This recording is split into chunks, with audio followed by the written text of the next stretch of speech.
for sure, and her confidence became larger, and she became more peaceful. Oh, then I noticed Orpha.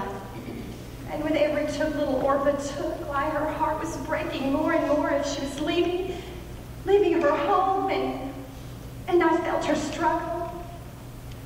And we had been traveling several hours, and we were just about to take a turn in the road. It was a fork in the road, and that would lead us to Bethlehem. And all of a sudden, Naomi she just stopped in her tracks, and she turned to us, and she said something that shocked us. Has your mother-in-law ever said something that shocked you?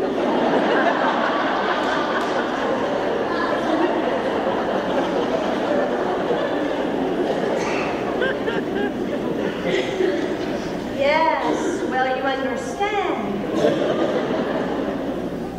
We had just left everything. We were on our way to Bethlehem, and she turns to us and she says, "Oh, my daughters, you mustn't go on to Bethlehem with me. For you see, I know that you're trying to be loyal to me and to your dead husbands, but it's too much for me to ask. I'm going to go on by myself. You must return home to your parents' homes now."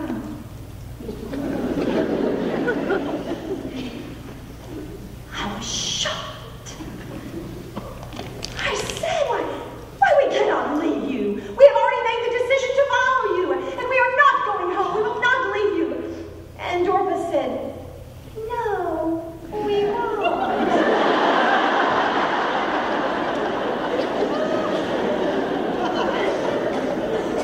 Naomi was crying.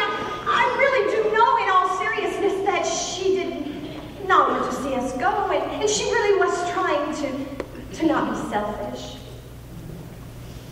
I knew that in her heart. And Orpha, she was weakening. Oh, we were all crying for a mix of many different reasons. And I said, oh, please don't make us return home. Naomi, please allow us to go with you. And she said, "No, I cannot." She said, "Oh, daughters, listen to me. Even if I were to arrive in Bethlehem and fall in love, and even if I were to conceive and bear 2 more sons, would you really wait for them to grow up? Would you really push love aside and wait for them to grow up and marry them? I don't think so."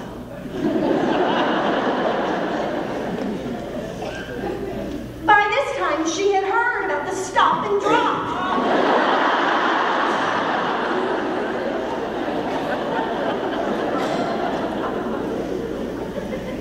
She said, "Oh, my daughters, you go home, back to your parents' homes." And Orpha kissed her. And Orpha hugged me, and I said, "Orpha, you go home. And be a daughter to my family. And visit their graves. I'm going with her. And that way you can rest, knowing that she arrived in Bethlehem. You go." And we sobbed. And she ran.